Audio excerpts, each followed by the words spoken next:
Saudara, saat ketergantungan impor bahan pangan Indonesia masih tinggi, masih relevankah food station ini? Kompas Bisnis sudah bersama dengan Kudori, pengamat pertanian dari Asosiasi Ekonomi Politik Indonesia. Selamat pagi Pak Kudori. Pagi Mbak Glenis. Ya, inilah jadi sorotan food estate atau lumbung pangan. Sebenarnya sudah ada sejak tahun 90-an, bahkan mungkin lebih lama lagi. Semangatnya baik nih Pak ya untuk ketahanan pangan di tengah krisis iklim. Namun faktanya belum banyak membuahkan hasil konkret dan juga Betul. banyak kendala. Nah, sebenarnya Betul. bagaimana sih Pak cara kerja food estate dan bagaimana efektivitasnya? Ya, sejauh ini agak sulit untuk menilai ya, karena sebetulnya kalau kita tarik ke belakang ya, sebetulnya food estate itu bukan hal baru. Sejak tahun 70-an, waktu itu namanya rice estate gitu ya. Yang besar itu tahun 90-an, zaman Orde Baru, yang membuka lahan sawah berbasis lahan gambut ya, 1 juta hektar. Dilanjutkan lagi zaman pemerintahan SBY, dilanjutkan lagi zaman Pak Jokowi. Tapi kalau ditanya apakah ada catatan keberhasilannya, kecil, sangat-sangat kecil. Hanya 0, sekian persen gitu ya, jadi kecil. Nah, memang yang menjadi pertanyaan adalah bagaimana food estate ini didesain ya. Sejauh ini catatan-catatan ketidakberhasilan itu banyak sekali. Misalnya bagaimana status tanah yang digunakan untuk food estate itu. Apakah tanah negara ini tetap dikuasai oleh negara atau dibagikan kepada petani? Ini nggak jelas, itu termasuk di zaman Pak Jokowi ya. Bagaimana posisi petani atau warga dalam kerangka food estate? Ini juga tidak begitu jelas gitu ya. Yang berikutnya adalah bagaimana model korporasi petani yang didengung-dengungkan sejak tahun 2020-an itu dalam food estate. Ini juga tidak begitu jelas gitu. Yang tidak kalah penting adalah bagaimana pemenuhan tenaga kerja. Karena sebagian besar lahan food estate yang dibangun itu adalah lahan-lahan bukaan baru. Yang untuk mengerjakan itu pasti butuh tenaga kerja. Ini didatangkan dari mana? Itu jadi persoalan, Pak. Gitu ya. Jadi, nah, buat saya food estate sebetulnya kalau ditanya apakah relevan atau tidak, setidaknya ada 2 hal ya. Food estate itu relevan. Pertama adalah sampai saat ini produksi pangan kita itu masih tergantung di Jawa. Apakah padi, jagung, kedelai, tebu ya, tanaman sayuran, buah-buahan, peternakan dan seterusnya. Andil Jawa itu lebih dari 50%. Nah, food estate yang dibangun di luar Jawa itu satu ya, sebagai bagian dari upaya untuk mengalihkan basis produksi pangan dari Jawa ke luar Jawa. Karena Jawa itu basis pembangunan yang pasti butuh lahan dan itu tercermin dari konversi lahan yang sangat-sangat besar. Yang kedua,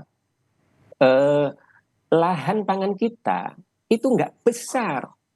Kalau kita menggunakan kriteria lahan pangan yang bisa ditanami, ya lahan yang bisa ditanami, lahan yang tersedia per kapita itu hanya 0,096 hektar per kepala, ya sangat-sangat kecil kalau dibandingkan dengan negara lain.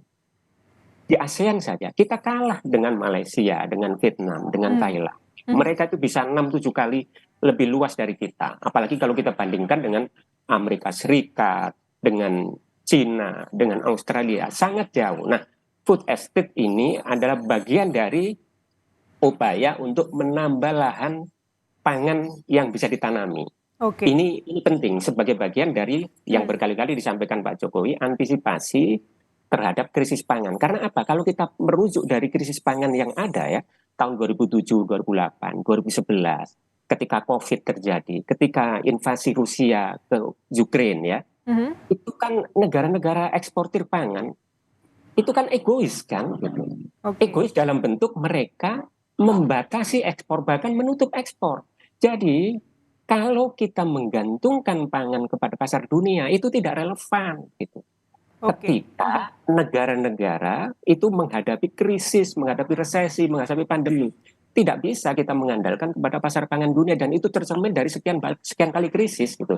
Jadi sebagai bagian antisipasi atau solusi jangka menengah jangka panjang, saya setuju ya food estate. Tapi yang paling penting dari sekian catatan itu, negara kita itu dicirikan oleh keberagaman memperluas lahan yang sangat luar biasa. Food estate sebagian besar itu dikembangkan monokultur, itu salah, gitu ya, itu salah. Karena kalau dikembangkan monokultur itu sangat rentan satu. Yang kedua, menyalahi keberagaman yang ada di bumi pertiwi kita. Gitu. Jadi sebetulnya food estate karena kita memang ditakdirkan negeri yang sangat beragam plasma nutfah, mestinya dikembangkan juga tidak monokultur, gitu, tapi polikultur gitu ya. Oke, Pak Kudori, maaf saya potong. Ini terkait dengan efektivitasnya. Sebenarnya seberapa besar sih Pak food estate ini memenuhi kebutuhan pangan di dalam negeri? Atau adakah negara-negara lain yang berhasil mempraktekkan food estate ini Pak? Saya tidak jawab langsung ya, tapi saya kasih ilustrasi begini. Penduduk dunia sekarang 8 miliar ya, 8 miliar kepala. Dari 8 miliar kepala ini, sistem pangan itu ada dua yang menopang kebutuhan pangan. Pertama adalah jejaring pangan petani. Ini dia menyediakan kira-kira 70% kebutuhan pangan penduduk dunia. Mereka hanya menggunakan 30% lahan. Mereka hanya mengkonsumsi 25% air. Mereka hanya mengkonsumsi kira-kira 25% BBM. Sebaliknya, ada sistem pangan kedua, yaitu jejaring rantai industri pangan. Rantai industri pangan ini ditekuni oleh perusahaan-perusahaan transnasional seperti Syngenta, Monsanto, Bayer, ya, yang itu perusahaan-perusahaan transnasional beroperasi lintas negara. Mereka ini hanya menyediakan kira-kira 30% dari kebutuhan pangan dunia, tapi menggunakan kira-kira 70%, bahkan 80% catatan-catatan yang ada itu, bahkan 80% lahan yang ada di dunia. Mengkonsumsi 80% BBM, mengkonsumsi 80% air. Jadi boros. Kalau kita merujuk dari situ, jadi sebetulnya sampai hari ini pangan kita termasuk di Indonesia itu disediakan oleh petani kecil. Nah, Pak, Itulah yang memasok itu. terkait dengan food estate ini seperti apa Pak? Tadi kan Bapak bilang ada bukaan lahan baru, tentu ini masih membutuhkan waktu. Presiden juga singgung tak semudah yang dibayangkan. Betul. Ada juga risiko krisis pangan yang mengintai. Betul. Ada konflik geopolitik yang masih terus membayangi dunia. Jadi masih relevankah food estate ini di bawah pemerintahan atau di bawah komando Kementerian Pertahanan? Mungkin penjelasannya gini. Jadi kalau kita rujuk dari sejak awal ya, di Mei Juni 2020 ada dua leading menteri kementerian ya yang membawahi food estate. Pertama Kementerian Pertanian. Yang kedua Kementerian Pertahanan. Memang banyak kritik pada waktu itu. Tapi kalau kita ikuti sampai yang terakhir ya, Kementerian Pertahanan sudah buka. Tadi dijelaskan di pemberitaan itu, udah buka lahan bukaan baru dari hutan gitu. Tapi dalam perjalanannya kan anggarannya tidak turun. Itu yang membuat lahan bukaan baru sudah kadung dibuka, akhirnya tidak bisa diteruskan. Itu menjadi persoalan lingkungan.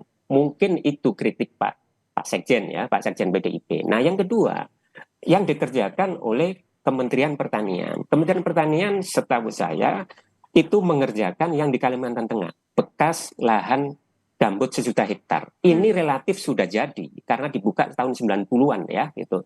Dan di sana itu petani-petani transmigran yang didatangkan pada waktu itu sudah generasi kedua.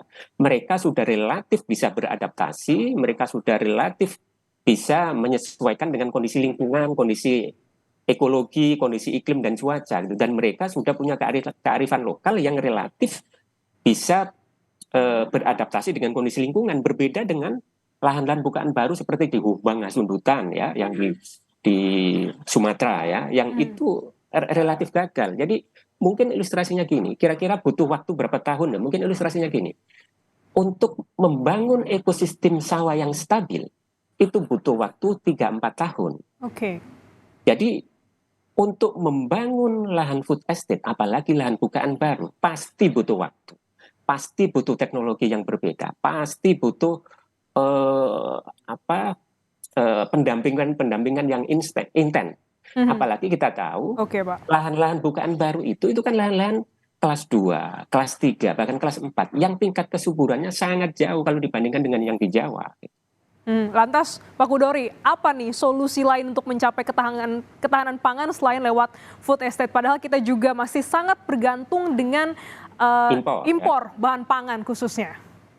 Dalam jangka pendek, karena ini program strategis nasional ya, kalau kita lihat eh, dari data-data yang ada, ini kan ditargetkan sampai 2024 ya, Hmm, program yang multi years gitu. Dan kalau kita baca apa yang disampaikan Pak Jokowi di tanggal 16 Agustus kemarin, itu dianggarkan lagi food estate itu di APBN ya, gitu ya. Walaupun tidak disebutkan berapa gitu ya, di RAPBN 2024. Nah, karena ini dilanjutkan, menurut saya harus betul-betul didesain dengan baik. Karena kalau kita kaitkan dengan audit BPK terhadap food estate ini kan salah satu kesimpulan penting dari audit BPK itu adalah food estate itu salah sejak perencanaan. Gitu. hmm, Jadi kalau salah sejak perencanaan berarti eksekusinya pasti akan salah. Jadi saya kira harus didesain ulang bagaimana ini di lapangan tadi itu bagaimana status tanahnya, bagaimana status petaninya, bagaimana petani terlibat di situ, bagaimana sistem